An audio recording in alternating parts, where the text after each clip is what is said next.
Seja bem-vindo a mais um Cardiologia e Saúde direto ao ponto. Eu sou Suelen Rocha e aqui comigo o Dr. Carlos Molinari.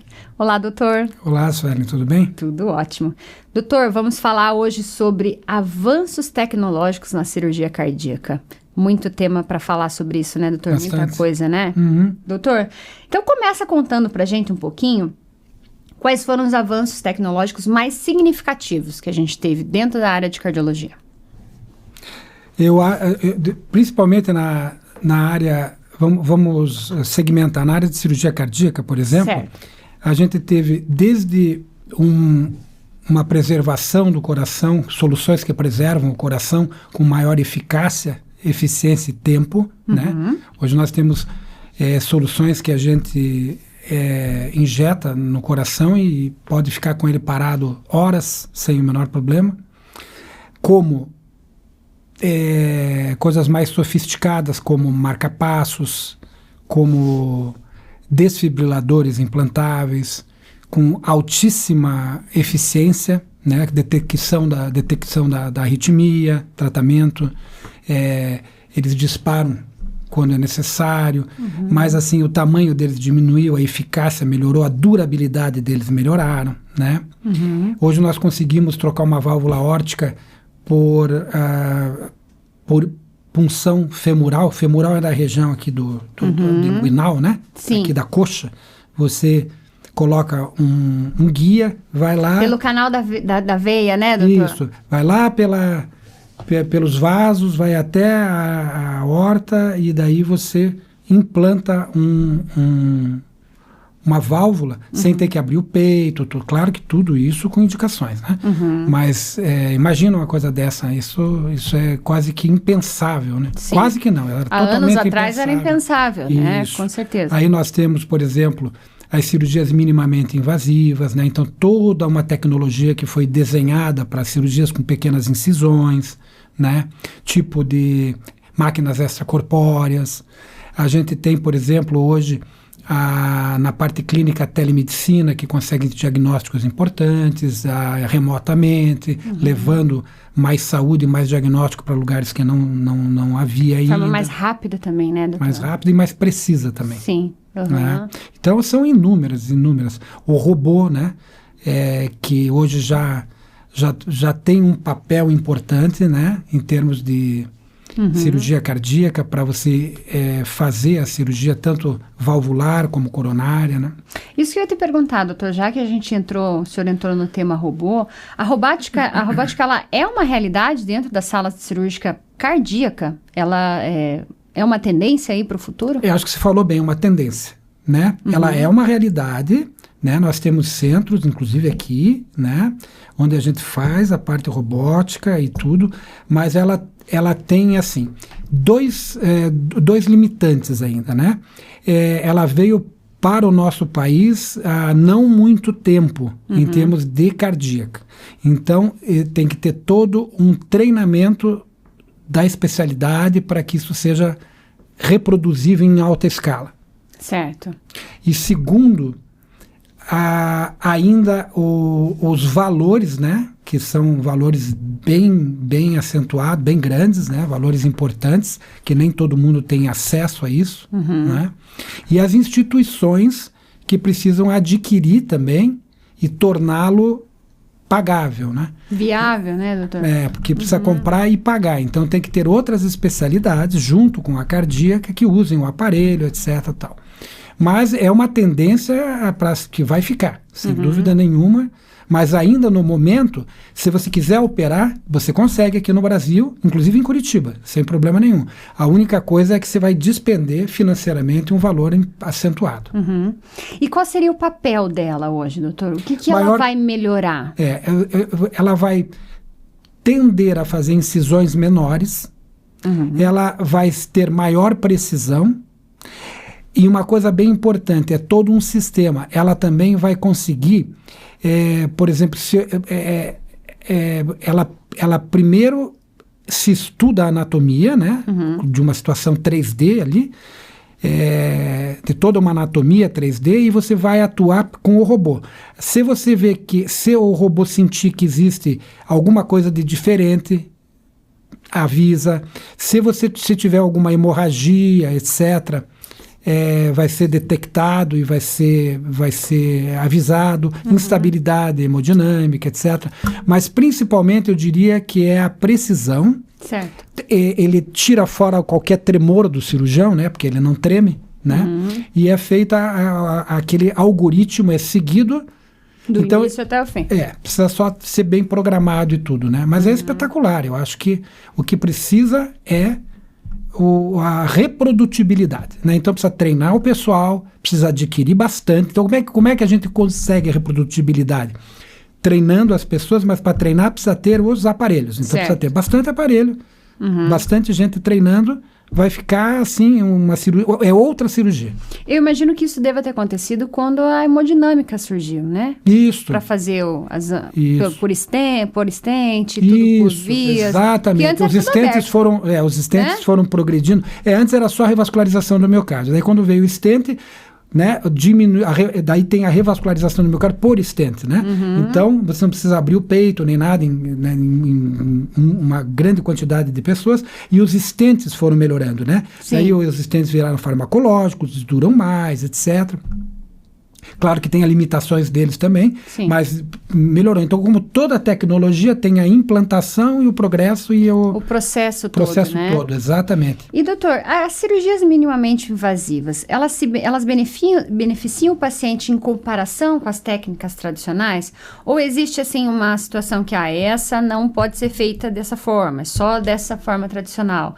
Como que é essa divisão, subdivisão e se realmente as pessoas se beneficiam dessa situação? O maior benefício da cirurgia minimamente invasiva, cardíaca, né? Minimamente invasiva, é não abrir o externo, né? O externo é esse osso chato que a gente tem aqui. Tá. Onde está minha gravata aqui, né? Tem esse osso, né, que une as costelas. Quando a gente não abre, ele abri-lo é sempre uma fonte de maiores complicações, vamos dizer assim. Né? Pode ter mais infecções, pode ter mais instabilidades, etc. A recuperação é mais prolongada. Tal. Então, a grande sacada da minimamente invasiva é não abrir externo. Primeira coisa. Né? Você está indicado para todo mundo. Esta já tem reprodutibilidade grande no Brasil. Então tem material, que são materiais que já muitas pessoas adquiriram, muita gente tem treinamento já, né? Antes era onde eu fui lá em Leipzig, na Alemanha, né? Hoje já tem treinamento no Brasil, né? Certo. E já tem um grupo de minimamente invasivo com pessoas extremamente competentes também, aqui no Brasil. Bem focada só nisso. Bem focada só nisso, tudo. Agora, indicação médica é sempre indicação, né? Então, respondendo objetivamente a pergunta, depende, porque assim, a gente não pode trocar, por exemplo, qualidade de anastomose. Anastomose é onde a gente sutura as coisas, né? A costura. E onde costura, né? Com um corte pequeno, né? Sim. Então é melhor ter um corte grande e uma anastomose melhor. Né? Então, assim, dependendo da anatomia do doente, dependendo dos vasos do doente, né, que inclui a anatomia, do perfil do doente, também do tórax do doente, dos acessos que ele tem de periféricos, etc., a gente indica ou não a minimamente invasiva, mas ela é bem mais reprodutível do que a robótica em si, pelo material em si, que é muito mais viável, né? E nós temos excelentes cirurgiões cardíacos que fazem minimamente invasiva no Brasil.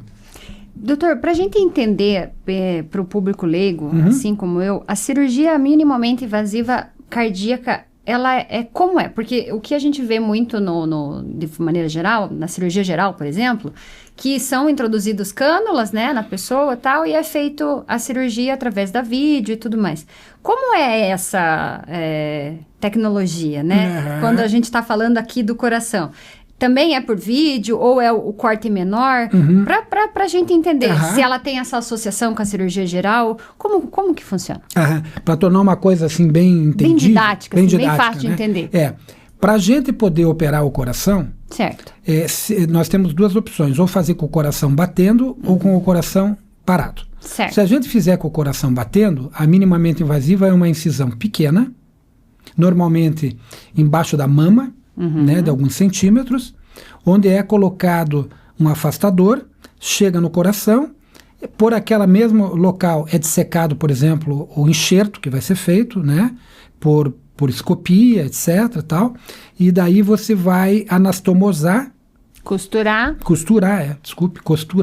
e aquilo lá, com o coração batendo, feito isso, acabou. Fecha, então você vai ter um corte pequenininho na cirurgia feita. Essa é minimamente invasiva. Essa é minimamente invasiva com o coração batendo. Você tem a minimamente invasiva com o coração não batendo, que daí você tem que, para parar o coração, você tem que canular uma veia e uma artéria, que são de vários locais, pode ser femoral, né, pode ser aqui na coxa, etc.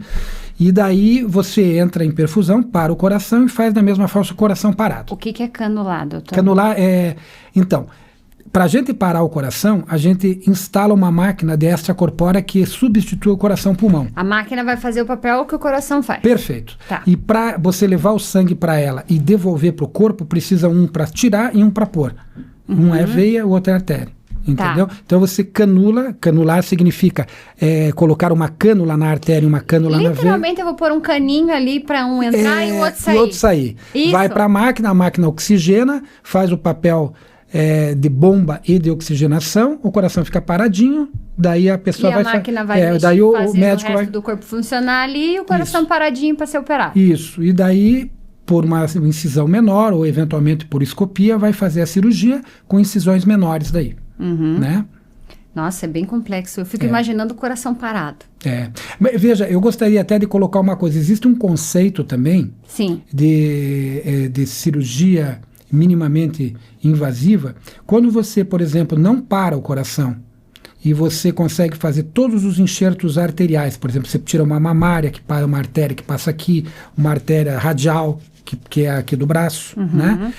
E você não pinça a aorta, quer dizer, você não para o coração, portanto, você não precisa pinçar a aorta e não mexe na aorta. A aorta é o vaso que sai do coração. Certo. É o principal vaso, né, doutor? É o principal vaso. Tá. Então, você também está fazendo uma cirurgia de uma certa forma minimamente invasiva, mesmo que a incisão seja grande. Você tem uma incisão grande, só que ela é minimamente invasiva porque você não entrou em extracorpórea, quer dizer, não parou o coração, e você também fez todos os enxertos, que pode ser enxerto saindo do próprio enxerto, que são enxertos todos arteriais, sem usar a veia da perna, também é minimamente invasivo. Quando o doutor fala enxerto, doutor, explica pra gente. Enxerto o quê? É o conduto que leva o sangue para a artéria que está entupida. Tá. Ela pode ser de duas formas. O arterial, que é a mamária, tão conhecida a mamária, né? Que não tem nada a ver com mama, Sim. é apenas uma artéria que passa embaixo da costela aqui, do externo, né? Certo. Ou radiais, etc., né? Ou ponta a safena. Então é o conduto que o cirurgião usa para levar. Eu corto um pedacinho que tá bom e coloco lá no que não tá. O que não tá bom, o bypass. Ponte. Isso, uma ponte. Entendi. Por isso que é ponte de safena. Entendi. Né? Que aí o que tá entupido não vai mais, então eu faço uma ligação. Uma ligação, isso mesmo. Mas, por exemplo, quando eu falei da minimamente invasiva, existem técnicas, por exemplo, que você faz um enxerto, você tira a mamária. Daí da mamária você pega, por exemplo, uma outra artéria, anastomosa naquela na outra, e você nunca mexe na aorta nem para o coração. Isso também é minimamente invasiva do ponto de vista funcional, assim, né? Quer dizer, não há uma parada cardíaca, nada disso. Né? Você vê como muda, né, o conceito em relação a cada... Mas o minimamente invasiva, que o pessoal... se um colega vai dizer assim, eu vou fazer uma cirurgia minimamente invasiva, ele está se referindo a um corte pequeno. Entendi. Né? Eu só estou esclarecendo que do ponto de vista médico, né, existem outros minimamente invasivas também. Sim, porque e a gente vê, né, comumente, porque nós aqui somos todos formados em Grey's Anatomy, né, o senhor sabe, as 20 temporadas. Né?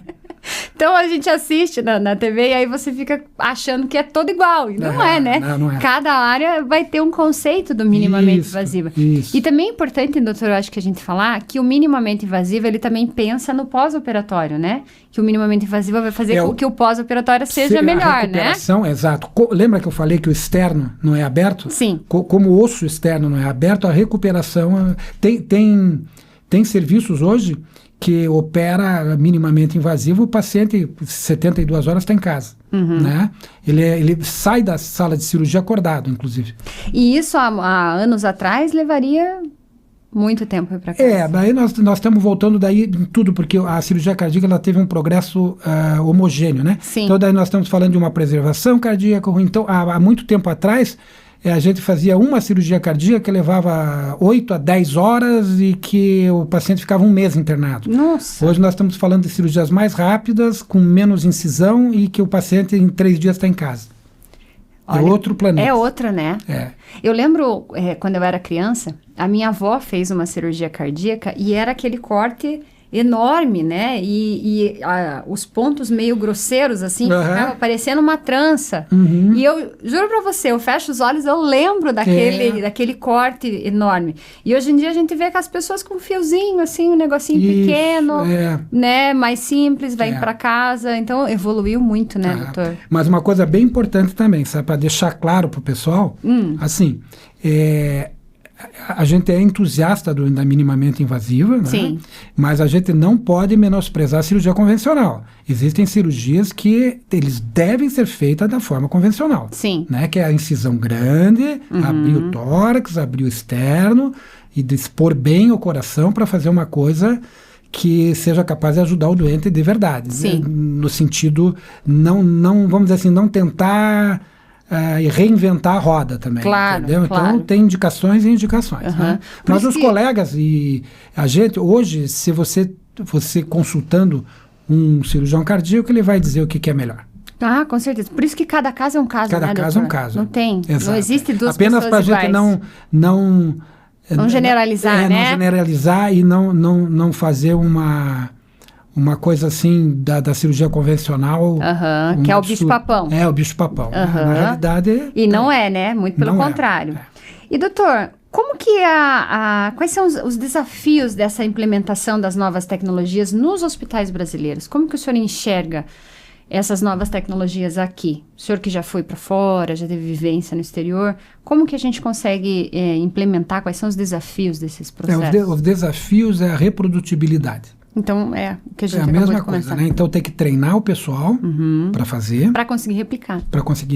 Então, quanto mais fizer, e é assim, quanto mais fizer, mais usa material. Quanto mais material usar, mais barato o material fica. E fica mais viável para a população. Porque aí compra por volume, aí consegue ser mais barato. Tudo né? facilita, então, né, assim, doutor? a equipe fica mais treinada, mais cirurgiões fazendo, mais trials, né? Porque são mais estudos, mais resultados, material mais barato, tudo. Como tudo, né? Vai se assemelhar. Exato. E, doutor, agora falando um pouquinho sobre a telemedicina. Então, a gente viveu um momento da pandemia que a telemedicina veio à tona com tudo, né? E de fato, abriu portas que antes os conselhos, né, eram muito contras e tudo mais. Como que ela tem impactado no acompanhamento do paciente cardíaco? Isso é bem significativo. A telemedicina hoje, você pode fazer um acompanhamento do paciente, tendo acesso a dados vitais dele, a interpretação do eletrocardiograma, detecção, inclusive, de pacientes. Por exemplo, você está lá numa cidade mais remota, que tem um hospital de menor capacidade, vamos dizer assim, tecnológica, etc. Sim. Consegue fazer um eletrocardiograma, você consegue mandar por telemedicina para um cardiologista que vai avaliar se está infartando, se não está, se tem que mover, se não tem que mover, orientar. Então mudou tudo, né? Por exemplo, assim, você opera o coração de um paciente, vem lá do Rio Grande do Sul, por exemplo, do interior, operar aqui em Curitiba, ou do interior do Paraná, vem operar em Curitiba. Ele não precisa mais vir aqui, né? A gente consegue ver como ele está, fazer a teleconsulta, ver como é que está a ferida operatória, os dados vitais, orientar tudo. Então, evita viagem, evita gasto, evita perda de tempo do paciente e do médico. Então, isso veio para ficar. É infinitamente, né, mais barato, objetivo, sem rápido. Dúvida nenhuma. Principalmente que agora, cada vez mais a gente tem acesso a dados vitais, a pessoa consegue ver a pressão, a pessoa consegue ver... aparelho, né? Até mesmo ruídos cardíacos, né? Consegue... Hoje, mas existem algumas limitações, é claro. Claro, né? Que daí a pessoa tem que ter a aparelhagem para isso. Que também vai ficar cada vez mais barato, quanto mais usar, e assim vai, né? Mas a telemedicina, já de pronto, é espetacular, né? Ela mudou muito, Mudou né? demais, Doutor, e em relação às arritmias cardíacas, isso aí é um tema que está bastante em alto. Existe alguma inovação específica para esse tipo de tratamento? Sim. Os marcapassos, né, e os desfibriladores, né, eles implantáveis, eles salvam vidas, assim, porque assim, o paciente ele pode ter uma patologia que é basicamente arritmia, ele não tem nada por trás da arritmia, a patologia dele é a arritmia, a doença dele é a arritmia, né? Então ele tem o sistema lá de condução do coração que produz arritmias que podem ser fatais, inclusive. Né? Então, daí o que você vai fazer? Por exemplo, você não tem como esperar o doente ter uma parada cardíaca para fazer alguma coisa. Então, você vai colocar lá um desfibrilador. O paciente, cada vez que ele tem uma arritmia, cuja frequência cardíaca aumente e que ele chegue perto de uma arritmia importante, o marca-passo atua. O desfibrilador atua. E o marca-passo, para pacientes que têm frequência cardíaca baixa, ele modula. Então, por exemplo, bate 20, bate 15, o paciente fica com hipotensão. Então, você bota o marca-passo vai bater, vai estimular o coração e a bater certinho daí. E é lifetime, né? Quer dizer, assim, o que está se produzindo mais? Cada vez com mais tecnologia, com mais durabilidade a bateria e com acesso remoto, né? Sim. Você pode avaliar ele... No celular, né? No aplicativo, o médico pode longe, ver. É espetacular. Eu vi alguns casos até que ele aciona o sistema de emergência. Isso, né? De monitoramento. Se ele vê que a pessoa está entrando numa parada, por exemplo, que o aparelho não conseguiu arrumar, ele joga lá um sistema, é fascinante, né? É fascinante. Saber Exatamente. Essa evolução. Então, assim, eu diria que uma das partes da cardiologia que mais evoluiu foi o tratamento de arritmia por devices, né? Que é por aparelhos, né? E existem muitos casos, doutor? Existem muitos casos, sim. Muitos casos mesmo. Mas, assim, sempre lembrando que uma boa quantidade de arritmia, né, porque senão, por exemplo, quem está escutando vai dizer assim, nossa, mas eu tenho arritmia, eu tenho que pôr marca-passo. Não, a maior parte da arritmia, ela é tratada... Com a medicação, né, doutor? Ou nem com medicação. Existem estudos, por exemplo, de alguns tipos de arritmia, que são uma grande quantidade, que você não... dar a medicação ou não dar, não vai mudar desfecho. Às vezes dá apenas para o sintoma do doente só. Certo. Mas assim, um desfecho que eu quero dizer, não vai levar à morte ou salvar ele. Entendeu? Entendi. Então, tudo isso... Hoje existe na cardiologia médicos especializados só em arritmia, né? Que são a pessoa que só faz arritmia, que implanta marca-passo, que se você tiver lá um sistema que precise fazer uma ablaçãozinha, o eletrofisiologista vai lá e faz, né? Então, está bem adiantado. E, doutor, quando a gente está falando sobre impressão 3D, isso é um outro tema que está bastante em alta aí no mercado, ele está sendo utilizado para o planejamento cirúrgico cardíaco? Como que essa ferramenta ajuda? Ajuda demais, porque você tendo uma maquete 3D, você consegue ensinar a medicina com mais facilidade, você consegue treinar cirurgiões com mais facilidade, você consegue fazer com aquela cirurgia minimamente invasiva, como que vai ficar exatamente a hora que você abrir o doente lá, o que você vai ver. Porque o cirurgião está acostumado a abrir o externo e ver o coração de frente, né? Sim. Aí quando você abre de lado, ele está de lado. Então ele mostra como é que é. Daí ele mostra as estruturas, poxa, mas aqui passa, aqui não passa, entendeu? E ele vai... Por onde que eu vou entrar? Exatamente. E uma vez feita a maquete por 3D, hoje tem tecnologias maravilhosas, por exemplo, coisas que a gente não acredita. Você faz, você digitaliza, por exemplo, o tecido, então você vai lá e vai ver o tecido cardíaco, o músculo, ou seja lá, a cartilagem, ou seja lá o que for, e daí, dentro disso, você tem uma coisa chamada bioink. Bioink seria a tinta biológica, né? A tinta biológica é o que é um macerado de células que está criada e eles daí tingem, vamos dizer assim, toda aquela maquete 3D com esses tecidos vivos, célula viva. E depois eles vão remodelando e você vai cultivando ela com oxigênio, com nutrientes, etc. E esse é o caminho de fazer, por exemplo, um coração, para um dia você transplantar um coração de um tecido que não precisa ser transplantado de uma pessoa, seja criado, né? Sim. Já é usado um pouco em cartilagem, algumas coisas assim. E tem hoje o tecido cardíaco está tentando se fazer alguma coisa nesse sentido. Então, você veja como o 3D é extremamente importante. Nossa, muito. Demais. Muito. Até para analisar, né? Fazer um processo segurança, cirúrgico, né? Uma segurança. É. Porque às vezes o problema não está na frente do coração, né? Pode estar embaixo, atrás. Cardiopatias congênitas, estudar cardiopatias congênitas, sim, né? Então, por exemplo, as cardiopatias congênitas, elas quase nunca vêm uma coisa só, né? A pessoa tem uma comunicação entre duas câmaras cardíacas, depois tem mais um problema na válvula, depois tem mais um desvio de vaso, aí ele tem tudo aqui, daí a maquete é essa, olha só aqui. Ó. Então, daí vai estudar aquilo para daí fazer a cirurgia, entendeu? Porque senão, principalmente cirurgia congênita, você entra... É uma surpresa. Você abre, e claro, aí... você já tem noção do que o doente tem, mas se você tiver toda a anatomia feita, aí você facilita muito mais. Senão você entra, daqui a pouco você tá com problema lá dentro. E, doutor, ainda pensando nisso, falando nas perspectivas futuras para a cirurgia cardíaca, como que o avanço da inteligência artificial vai ajudar nessas? E se já ajuda, né? Porque com essa inteligência 3D aí, com certeza já está ajudando, né? Já deve ter alguma associação ali Isso funcionando mesmo. junto. A inteligência artificial, ela ajuda muito assim, ó, em tudo. Sim. Né? Ela ajuda na estratégia cirúrgica, ela ajuda nos trabalhos, o que é relevante, o que não é relevante, nas tecnologias e os algoritmos que ela faz, né? Porque a inteligência artificial, ela trabalha por algoritmo, que é assim, né? Ela vai e tenta um caminho, se não der certo, ela tenta outro. Ela vai recalculando, né? E ela erra uma vez só. Né? Por isso que ela não repete o erro, né? Sim. Então, a inteligência artificial, ela consegue fazer,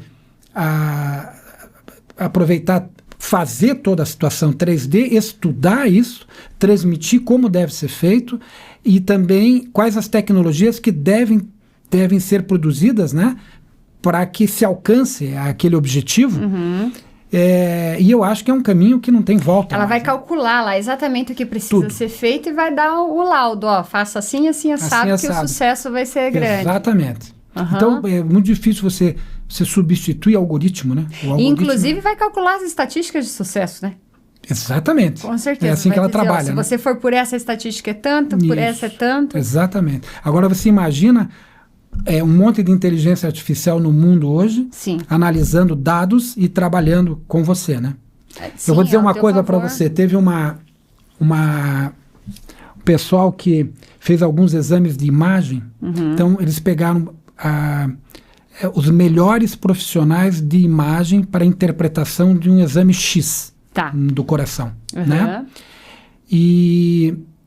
daí cada um, por exemplo, eles fizeram X exames lá, estatisticamente significativo, né? Para ser significativamente estatístico. E depois, daí cada um deu seu diagnóstico, tudo sem um saber do outro, obviamente. E depois eles puseram a inteligência artificial para fazer o mesmo diagnóstico. Todos juntos perderam por inteligência artificial. Por quê? Porque é o algoritmo, então você tem a imagem, ela avalia, ou ela descarta ou não descarta. Então ela diz, bom, isso aqui não é assim, porque eu já vi que não é assim, ela vai por outro caminho. Então é imbatível, né? É muito difícil. Sim. E isso faz com que muitos exames de imagem, etc., vão acabar ficando, né, com inteligência artificial dominante ali. Mas agora você imagina daí pegar todas essas inteligências artificiais e interligar para te dar uma estatística de resultado. Quer dizer, sim, perfeito. Porque hoje a gente precisa uma interação humana. Isso eu ia te perguntar, porque como que a tecnologia auxilia daí, então, no processo de recuperação no pós-operatório, no planejamento cirúrgico, ela vai ser fundamental, e já é, né? Fundamental. Ela pode dizer assim, ó, o paciente com tal problema, né, associado a essa cirurgia, ele vai ter essa probabilidade de ter isso, essa probabilidade daquilo, essa probabilidade do outro. Então, pode prevenir uma série de coisas. Então, ele te dá todos os dados, né? Sim, ele te dá o caminho. Total. Nossa, é um funcionário muito bom. É assustadoramente um caminho sem volta, né? Pois é. Tem que ter até cuidado. Mas eu vejo que é um caminho que veio para nos auxiliar, e é para isso que a gente precisa utilizar, isso né? Mesmo. Para a precisão do diagnóstico, para o planejamento cirúrgico, para a prevenção, para... né? Isso, eu acho que a medicina vai ter que adaptar profissionais no futuro, daqui a 15, 20 anos, para poder saber utilizar bem a inteligência artificial e ter um papel significativo, né? Sim, com certeza. Doutor, você acredita que essas inovações, elas vão alcançar toda a população, ou a gente ainda tem barreiras de acesso? A gente tem barreiras de acesso, né? Financeiro. Entendi. Financeiro, educacional, social, bem grande ainda. Então, esse é todo um trabalho que precisa ser feito, né? Claro que nos países mais ricos, menor o problema, né? Nós temos que considerar também, ter bastante cuidado que está quebrando o sistema, né? Sim, Sim, aí a gente volta para aquilo que a gente já falou nos Lá outros atrás. episódios. Exatamente. Vamos trabalhar a prevenção, né, doutor? Exatamente. Mas assim, sem dúvida nenhuma, é bem importante e quanto mais barato ficar, mais reprodutível é, né? Com certeza. Doutor, alguma coisa a mais para a gente falar aí sobre avanços tecnológicos da cirurgia cardíaca? Algum recado aí que o senhor acha importante a gente comentar? Eu acho que a gente deve admirar, Sim. mas a gente não deve ficar assim bitolado que a gente Preso demais, né? demais. A gente precisa sempre ouvir a voz de um colega, né, médico, etc., com experiência e tudo, né? Que nós temos muitos aqui no Brasil e Sim, tudo, sim. para saber o que é melhor para cada caso, né? Certo. Porque senão a gente começa a ficar assim atrás da tecnologia e não atrás da cura, né? Fica refém, né, doutor? Refém, essa é a palavra. E é importante a gente lembrar que a experiência dos nossos cirurgiões, ela precisa ser levada em consideração, porque vamos levar o senhor como exemplo, são 14 mil cirurgias realizadas, né, o senhor e sua equipe. Então, o senhor já viu muitos casos, né? Exatamente. Talvez até muitos casos que a própria inteligência ainda não tenha visto, né? Porque não passou, não foi documentado e tudo mais. Então, Isso. a gente precisa ter uma consciência de não ficar refém, né? Perfeito. Desses cuidados. É exatamente isso. Então tá bom. Doutor, vamos encerrar por aqui mais esse episódio. Tem muito assunto para falar. A gente volta para falar também sobre mais assuntos da cardiologia. Mas por hoje é só. Muito obrigada, doutor. Obrigado, Sônia. E para você que está nos ouvindo, não esquece de curtir nosso canal e compartilhar esse conteúdo com quem precisa ouvir com o que a gente está falando aqui hoje. Tá bom? Até mais. Obrigada.